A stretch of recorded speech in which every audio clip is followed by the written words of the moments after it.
지난 작은 아씨들 4화에서는 오이네가 자신을 사랑하는 언니를 배신할 거라는 복선이 나왔습니다. 박재상과 오이네가 대화하는 장면에서 박재상은 아드리안의 인형을 훔친 오이네에게 이렇게 묻죠. 그 인형 갖고 싶니? 그러면 너도 할 수 있겠어? 지구상에서 널 가장 사랑하는 사람을 배신할 수 있겠어? 오이네는 묻습니다. 아저씨는 무슨 희생을 견디셨는데요? 아버지의 죽음. 이 대화에서 박재상은 자신이 이 집의 상속자가 되기 위해 자신을 가장 사랑했던 사람을 배신했다고 하는데요. 그리고 그 배신은 아버지의 죽음이라는 결과로 돌아왔습니다. 밑바닥부터 가장 높은 곳까지 올라가기 위해 패륜적인 행위까지 저지른 박재상에게는 오이네가 마치 자신의 어린 시절을 보는 것처럼 닮아 보였을 겁니다. 오이네는 가난한 자신의 집구석이 너무나도 싫은 사람입니다. 그리고 그런 곳을 벗어나 원령가의 사람이 되고 싶어 하죠. 박효린의 초상화를 그릴 때도 자신이 박효린이 되어 그린 거라고 했죠. 그건 효린이가 그린 그림이에요. 그걸 그릴 때 전 효린이였어요. 그리고 생일 선물로 코 수술을 받고 싶다는 것도 원령가의 기족적인 모습을 갖고 싶다는 의미로 들렸습니다. 오이네가 코에 집착하는 것, 그리고 박효린도 엄마를 닮고 싶어 코 수술을 한 것, 4화에서 원상아가 오이네에게 자신의 비밀 초상화를 그려보라면서 코가 잘 보이냐고 물어봤던 것이 무엇을 의미할까요? 저는 이 드라마에서 코가 의미하는 것이 귀족, 즉 원령가를 의미한다고 생각했습니다. 콧대가 높으면 사람이 입체적으로 보이는데 아무나 그런 입체적인 모습은 갖기 쉽지 않은데요. 아무나 갖지 못하는 것, 그건 곧 돈을 의미하며 그 돈을 가진 원령가 집안을 얘기하는 것 같습니다. 코는 그 사람의 자존심이나 자만심을 나타내기도 합니다. 우쭐하고 거만한 태도, 귀족적인 모습, 이건 바로 원령가이죠. 그런 오이네는 언니 몰래 원상아의 비밀 초상화를 그리며 점점 원령가의 사람으로 녹아들어갑니다. 그 원상아 옆에는 어시스턴트로 들어온 언니 오인주가 있는데요. 예고편에서 오인주는 이렇게 말합니다. 언닌 꼭 알아야겠어. 너 그 그림 왜 그렸니?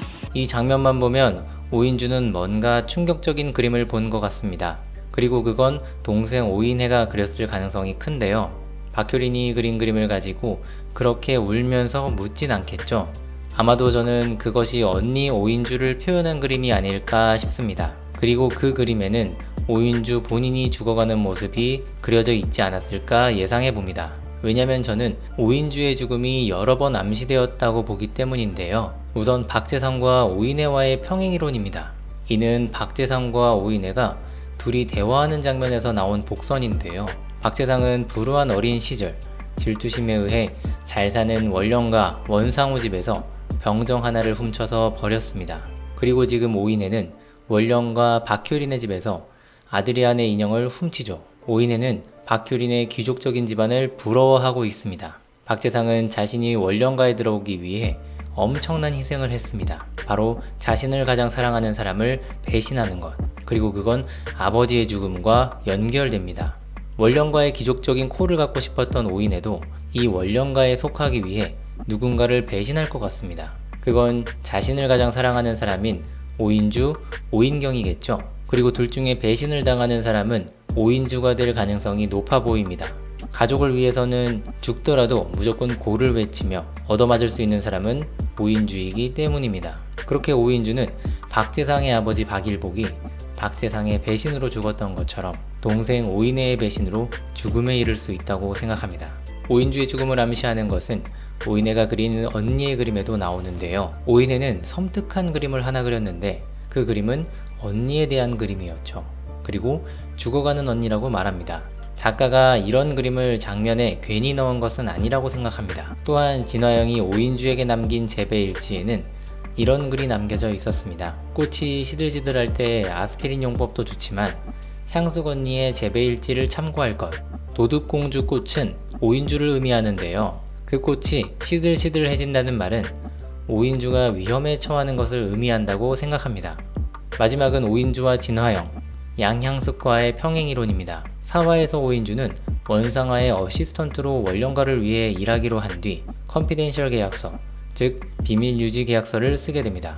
이 계약서에는 원령가의 비자금 관리와 관련한 내용이 들어갔을 것이며 이전에 진화영, 양향숙이 맡았던 업무와 동일할 것 같은데요. 그렇게 오인주는 이전 선배들이 지나왔던 길을 똑같이 걸어가는 것이 됩니다. 양향숙과 진화영 둘의 마지막은 똑같이 자살이라는 죽음으로 마무리되었습니다.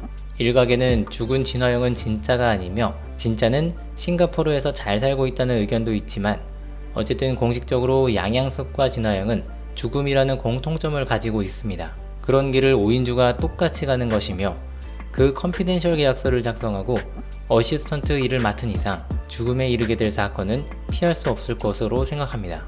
그 죽음에 이르게 하는 사건은 아마도 푸른 난초와 관련된 사건일 가능성이 높을 것 같습니다. 지금까지 진화영, 신이사의 죽음은 푸른 난초와 박재상과 관련이 있었습니다. 그리고 직접적인 행동은 박재상의 수족인 고수임이 했었죠. 최도일과 고수임의 대화에서 이 단서를 찾을 수 있는데요. 또 양아치 짓 하면 아웃이라고 이사장님이 그러셨잖아요? 그때 양아치 짓 한 번만 더 하면 가만 안 둔다고 했죠.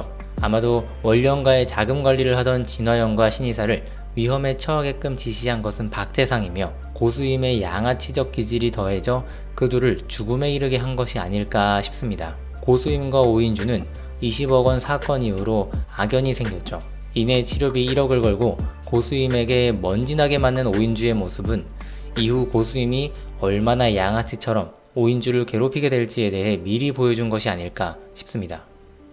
그렇지만 오인주가 정말 극중에서 죽을 것 같진 않고요.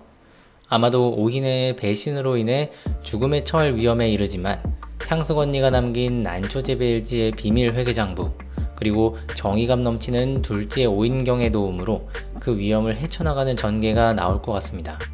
오인경과 오인주는 다음화에서 푸른 난초가 원령가와 관련이 있는 것으로 알아내는 것 같은데요. 스무책으로 원령가의 늪에 빠져들어가는 오인혜를 구할 방법은 이 푸른 난초에 대해 확실히 알아내는 것부터 시작될 것 같습니다. 이렇게 박재상과 같이 원령가 집안에 들어가고 싶은 오인혜가 배신을 하게 되고 그 후에 자신을 가장 사랑했던 사람을 죽음으로 이르게 한 것에 대한 죄책감을 뉘우치며 다시 언니들에게 돌아오는 장면이 그려지는데요. 이런 오인혜와 성향이 전혀 다른 원령가의 박효린이 어떻게 점점 변해가는지 보는 것도 재밌는 관전 포인트일 것 같습니다. 외로운 아이 박효린은 유일한 친구 오인혜가 자신을 밀어내고 원령가로 점점 들어오는 것을 바라보며 오인혜가 자신의 친구가 아니고 적으로 느껴질 수 있다고 생각하는데요.